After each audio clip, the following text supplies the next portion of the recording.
Esse vídeo é um chamado. 70% das mortes no mundo hoje estão relacionadas a doenças com potencial de serem evitadas. Doenças relacionadas ao estilo de vida. Hoje nós temos pico de doenças relacionadas à saúde mental, em grande parte pelas pessoas terem desaprendido a habilidade de lidar com desconforto e com desafios. Nós temos uma enxurrada de dores no corpo, dores na lombar, de limitações físicas. E isso, como profissional da área da saúde, me entristece por si só. Mas o problema maior disso é que os seres humanos, eles não estão acessando o seu máximo potencial. E estão acreditando que viver com o mínimo é a forma certa de viver. É como se uma Ferrari se comportasse como um Fusquinha. E para isso eu tenho uma parábola para explicar um pouco o que isso acontece. Se você já deve ter convivido com alguma criança, se você não tem filhos, o que acontece quando a criança suja a fralda? Faz cocô na fralda. Ela começa a chorar. Mas se você segurar o seu impulso humano e deixar ela chorando, o que acontece? Uma hora ela para de chorar. Isso significa que o ser humano se acostuma até na merda. Começa a achar quentinho e se acostuma.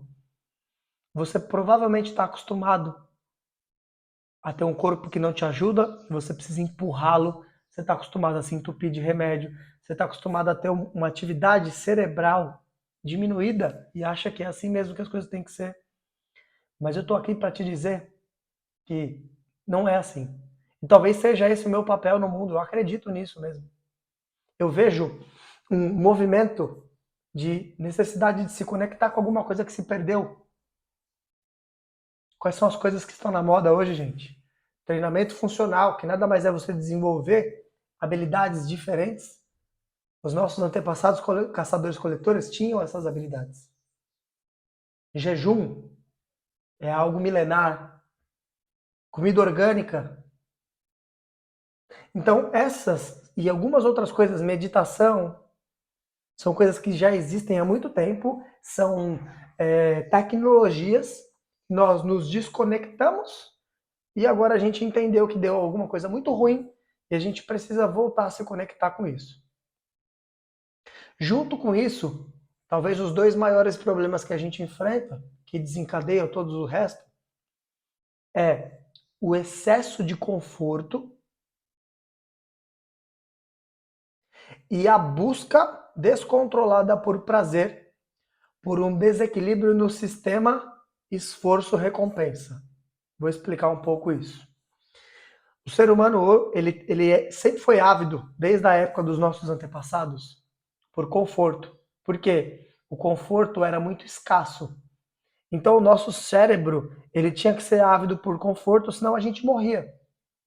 Se você depois de uma caça não deitasse para descansar, você ficaria debilitado e facilmente viraria uma presa. Então o nosso sistema ele é ajustado para descansar e para ter o máximo de conforto que a gente puder. O problema é que hoje a nossa vida é extremamente confortável. E o nosso corpo, o nosso cérebro, começa a entrar em desuso. Um exemplo prático para te mostrar como isso acontece com todo o seu corpo, inclusive com o seu cérebro, é: hoje as pessoas têm dificuldades de sentar no chão ou ficar de cócoras. Por quê? Desde que a cadeira foi criada, a maioria das pessoas visita muito pouco essa posição. Isso acontece com todo o seu corpo e com todo o seu sistema, o seu cérebro. Então, uma das coisas que a gente precisa fazer para ser mais feliz e para ter uma capacidade como ser humano aumentada é diminuir o nosso conforto. E veja bem, eu não estou falando para você não ter conforto, eu estou falando para você diminuir os excessos. Eu tenho certeza que você tem um monte de conforto aí que você não precisa dele. E o segundo grande ponto aqui é a busca exacerbada por prazer. Muita gente confunde felicidade com prazer. O nosso cérebro ele foi desenhado para buscar o prazer após o esforço. Cacei, agora eu tenho a recompensa de comer aquela caça. Escalei uma árvore para achar comida, tenho a recompensa de ter a comida. E nem sempre a gente tinha essa recompensa. O ser humano perdeu a capacidade de atrasar uma recompensa, de aguentar um pouquinho mais ou de fazer um esforço para ter. Você vai pedir comida, você usa aplicativo. Qual é o esforço que você tem nisso? Você vai para um lugar, você pede um Uber, está na sua frente. Qual o esforço que tem nisso? Qual que é o problema disso? O nosso cérebro também é ávido por prazer. Porque se a gente precisa se esforçar para sobreviver, se a gente não tem nada que faça a gente se satisfazer depois desse esforço, por que eu vou me esforçar? Então também nosso cérebro é ávido por prazer. O problema é que a gente está tendo acesso a prazer sem desconforto, sem esforço. E aí isso faz a gente entrar num descontrole. Qual que é o grande problema? Nós temos uma balança dentro da gente entre conforto e desconforto.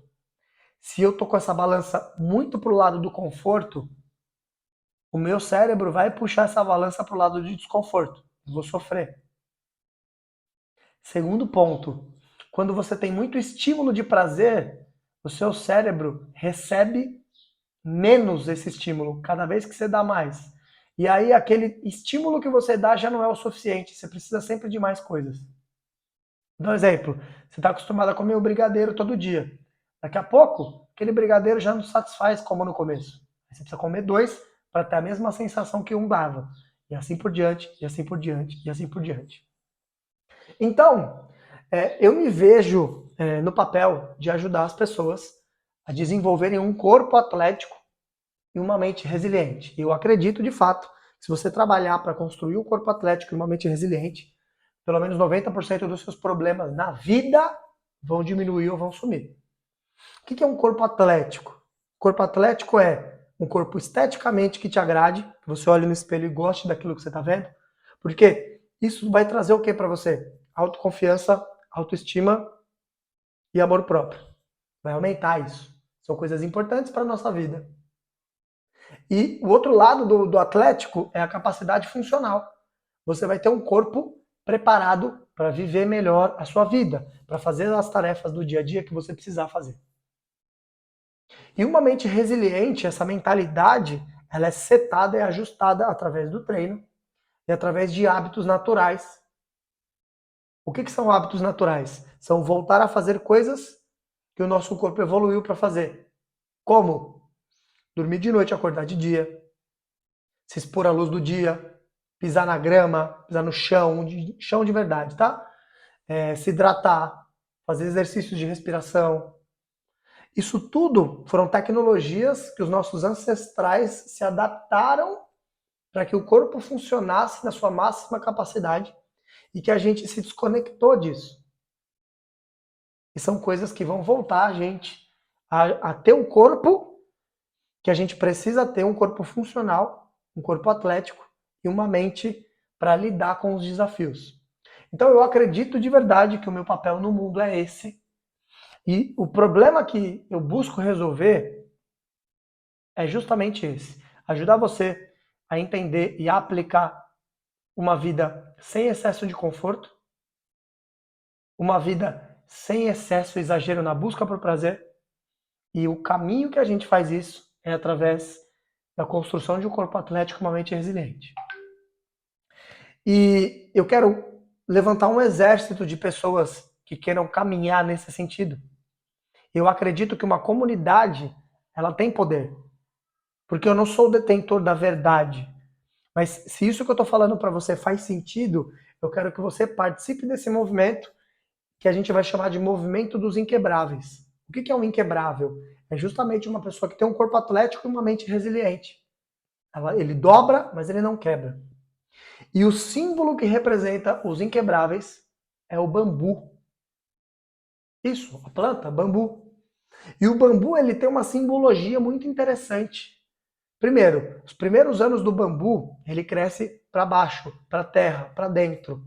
Ele constrói alicerce, constrói raízes.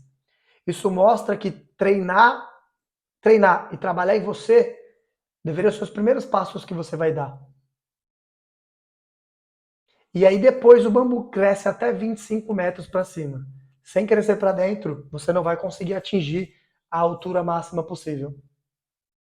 O bambu, ele é forte, dificilmente ele se parte, mas ao mesmo tempo, ele não cria resistência com coisas que ele não controla. Por exemplo, o vento, ele se curva, ele se dobra a favor do vento para ter menos resistência, mas ele não se parte. E o bambu, ele sempre cresce em comunidade, porque essa flexão que ele faz apoiado em outras pessoas dessa comunidade faz com que ele não se rompa, não se parta. O bambu, ele é oco por dentro, porque a gente precisa de espaço para aprender e para evoluir. Ninguém consegue aprender aquilo que já acha que já sabe.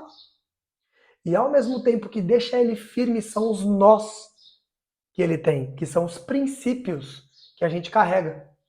E 4 princípios aqui para nossa comunidade, para nossa tribo dos inquebráveis, são a sabedoria, a justiça, a coragem e a temperança. Sabedoria é conhecimento aplicado. Justiça é fazer apenas aquilo que é bom para você e para o mundo. Coragem é agir com o coração, mesmo com medo. E temperança é você se colocar no controle das suas emoções. É você não ser destemperado, não ser descontrolado e trabalhar nisso.